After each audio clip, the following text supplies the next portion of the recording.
लहरे आँप है लहरे आँप साथीहरु कति धेरै छ हौ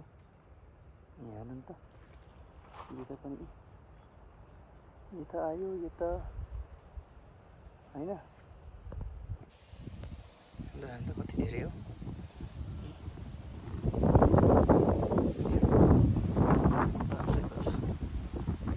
फल्नु पनि सानो फलेर रहेछ र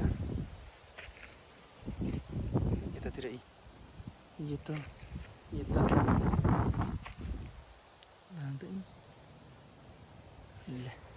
ओ यो तल भित्र झन् धेरै छ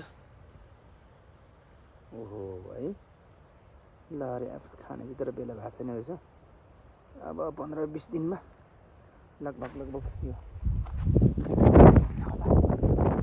भन्ने लागेको छ तर कति टाइम लाग्छ थाहा छैन हैन जताततै आँपै आँप यता पनि लहरे आँप है यो